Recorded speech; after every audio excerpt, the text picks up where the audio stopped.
He has a really like he has such a great musical theater voice. Oh, I bet he did. Like he has such a bright musical theater voice. Beautiful. But I mean, beautiful guitar voice.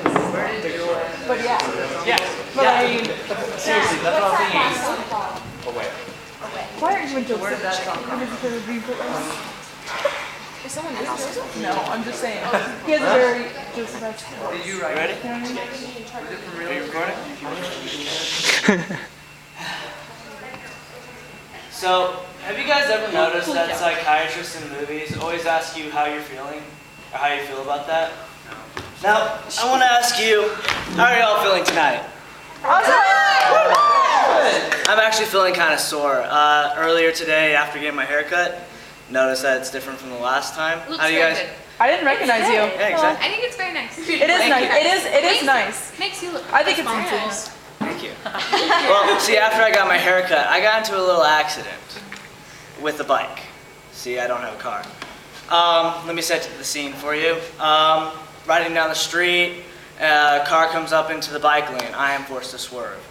Now, most of you say that it's the car's fault, and the driver as well, but I say nay. I'm going to play the devil's advocate on this one, and blame Murphy's Law for I was riding with no handlebars. And so when the car came, I swerved, overbalanced, and fell. So, as you can tell, probably not, but like, it looks like a cat mauled me as if I was hiding a catnip or something. So, with all pleasantries and greetings out of the way, I want to try a little experiment with you guys. Could you all do me a favor and just listen to what I say and do it? It's like Simon Says, but my name's not Simon. So, Caden says, close your eyes. Now, pat your head and rub your tummy. Okay. Now, reverse. Switch hands. Okay, stop. Just listen to me. Keep your eyes closed. Now, imagine that you're driving down the street and it's a good day. You're listening to your favorite Miley Cyrus song. And it's just one of those days that just can't throw you off. And then you notice coming on the other lane is a driver driving as if it's a drunken child behind the wheel. You worry, but you still proceed, and you get closer and you notice that it's a blind man and his seeing eye dog behind the wheel. Now you may be wondering why I brought this image to you. You can open your eyes now. Why I brought this image to your mind. Now, how many of you guys have noticed Braille at the drive-thru ATM machines? I have wondered the same thing. Yeah, doesn't it concern anybody? Alright, so it's not just me. Okay. What is that? I don't know. I really don't. Was the dog behind the wheel or the blind man? I imagine the dog on his lap. Is that what we're supposed Sure, to you say? imagine it however you want. Dogs really don't see straight on. They have to turn their. I also wonder how blind people know that Braille is there. Exactly. What are they doing? How do they know? They They have to just feel everything. figure it out Are they like feeling on everything? accident. The echo changes. Oh, look, bugs. When they walk The echo. past. The echoes of their footsteps and it changes. We'll ask the blind guy when we get him in here. Okay, anyway. Back to what I was talking about, because this is all about me right now. I've noticed a few things aside from that. How many people here watch Scooby-Doo? How many of you watched the original Scooby-Doo back in the day? Okay, anybody else notice when the van drives away, the thick cloud of smoke that comes up? Anybody else get suspicious about that? Okay, I have this theory. These kids are high off their butts on marijuana. So high, in fact, they're talking to their dog. Now, Scooby and Shaggy have the super munchies and they can eat whatever they want and not gain a pound. And they're running through these haunted houses, as I call abandoned buildings, solving mysteries and being chased by ghosts or owners of the house that want these kids out. Well, these are elusive stoners, don't get me wrong.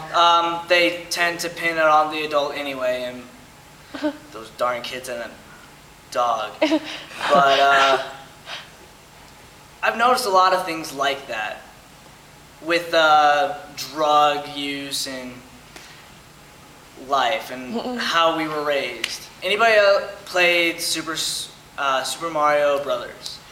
Yeah. On the NES back in the day? Yeah. A plumber walking through his basement, picking up coins, and killing everything he sees while high on shrooms. Those turtles are evil, man. Yeah, I agreed. Turtles, dinosaurs, whatever. Mushrooms, definitely. You can't miss that.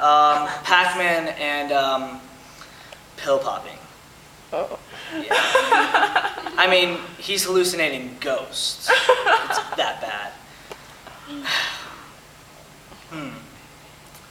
So, who here has a Facebook or MySpace or Twitter? Oh, speak of the devil.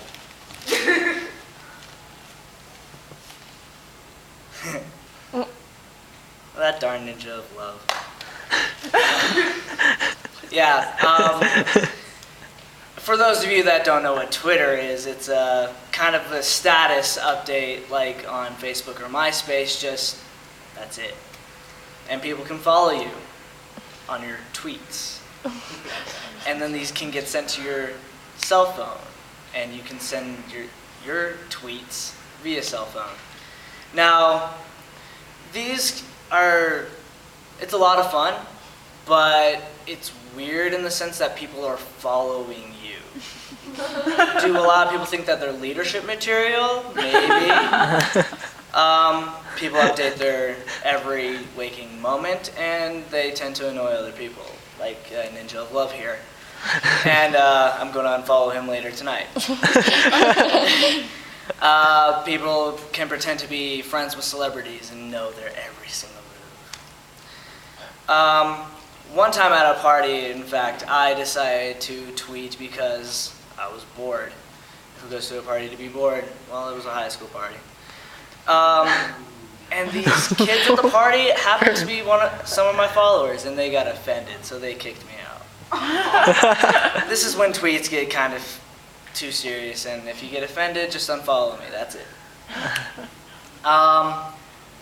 Now, with all this social networking, the internet, everything, we tend to have a breakdown of communication. You've noticed that a lot of our speech and writing skills have gone down the tube since MySpace and Facebook have come into play, or AIM, like the whole instant messaging thing.